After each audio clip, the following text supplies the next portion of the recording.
Hello, আশা করি ভালো আছেন। এন্ড আজকের ভিডিওতে আমরা দেখব যে আমরা জেনারেল সেন্টেন্সকে কিভাবে একটু অ্যাডভান্স আকারে প্রেজেন্ট করতে পারি আমাদের রাইটিং টাস্কের ক্ষেত্রে।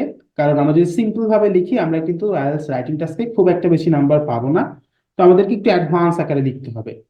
এখানে যেগুলো ইয়েলো কালার করা, হলুদ কালার করা, এগুলো হচ্ছে আমাদের জেনারেল স্টুডেন্টরা লিখেছে। সেটা সেখান থেকে আমরা এই সেন্টেন্স গুলো পিক করে ওইগুলাকে একটু অ্যাডভান্স আকারে প্রেজেন্ট করেছি। দেখেন প্রথম সেন্টেন্সটা, plastic use harms us and the government and people must be very careful about it।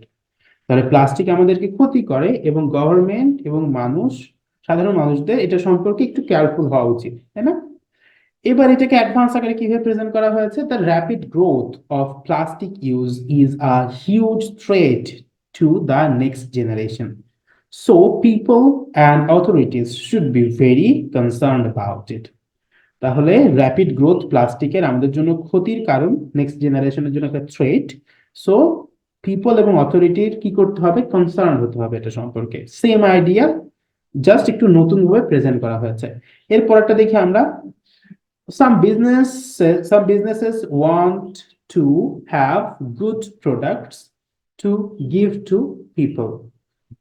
এটা একটা সাধারণ স্টুডেন্টের খাতা থেকে উঠায় নেওয়া আসা। এটাকে আমরা কিভাবে চেঞ্জ করেছি আমরা দেখি। Businesses research and develop unique and budget friendly goods which can generate extra profits। Business businesses কি করে, রিসার্চ করে এবং ডেভেলপ করে unique and budget friendly goods, যেটা এক্সট্রা প্রফিট দিবে। তারপরটা দেখি বেসিকটা, if we go to new place we can get some good memories which we will never forget. এটা জেনারেল সেন্টেন্স, বেশ ভালো। এটাকে আমরা একটু ডিফারেন্ট ওয়েতে প্রেজেন্ট করেছি। সেম আইডিয়াটাকে, travelling to new locations will be unforgettable stories for the next generation. কাজ আপনি যখন একটু ডিফারেন্ট ওয়েতে সেন্টেন্স গুলো প্রেজেন্ট করবেন, আপনার সেন্টেন্সের ভেরিয়েশন তারা দেখতে পাবে, গ্রামাটিক্যাল রেঞ্জ অ্যান্ড অ্যাকুরেসি, তারপর আমাদের যে ভোকাবুলারির ভেরিয়েশন, আমাদের লেক্সিক্যাল রিসোর্সের কথা বলা আছে।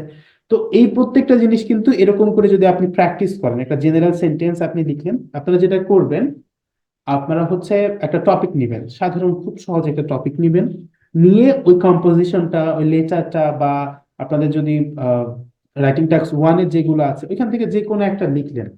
লিখে সাধারণ একটা টপিক থেকে লিখলেন, নিজের মতো করে লিখলেন, কোনো হেল্প নিলেন না, দেখলেন না কোথা থেকে, নিজের মতো করে লেখার পরে সেখান থেকে আপনি এরকম করে একটা করে সেন্টেন্স পিক করবেন, যে এটা আমার কাছে খুব অকওয়ার্ড মনে হচ্ছে বা খুব ইজি মনে হচ্ছে, খুব সহজ মনে হচ্ছে, এটাকে আমি একটু ডিফারেন্ট ওয়েতে প্রেজেন্ট করি।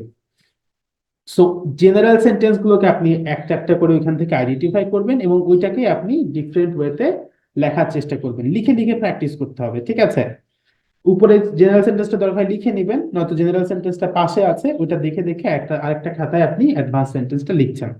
এরকম করে আপনি যদি পুরো একটা কম্পোজিশন কমপ্লিট করেন, তাহলে আপনি দেখবেন যে আপনার ফ্লেক্সিবিলিটি বেড়ে গেছে, আপনি ভেরিয়েশন আনতে পারছেন। দুইটা তিনটা চারটা প্র্যাকটিস করার পর তখন আপনি একটা ডিফারেন্স পাবেন। বাট তার আগে পাবেন না, কারণ অনেকগুলো আইডিয়াকে যখন আপনি ডিফারেন্ট ওয়েতে বারবার প্রেজেন্ট করবেন, তো ওইরকম সেন্টেন্সের প্যাটার্নও আপনার আয়ত্তে চলে আসবে। তো আশা করি এই ভিডিওটা আপনাদের উপকারে আসবে, আপনারা এইভাবে প্র্যাকটিস করবেন, আপনাদের রাইটিং স্কিল যেটা আছে এটাকে ইনহ্যান্স করতে পারবেন। আপনার যদি কোনো মতামত থাকে অবশ্যই কমেন্ট বক্সে জানাবেন। কোনো হেল্প লাগলে আমাদের গ্রুপের লিংক, ফ্রি গ্রুপের লিংক এবং আমাদের হোয়াটসঅ্যাপ নাম্বার দেওয়া আছে, সেখানে আপনি নক করতে পারেন আমাদেরকে। আর শেষ পর্যন্ত দেখার জন্য অসংখ্য ধন্যবাদ, বাই।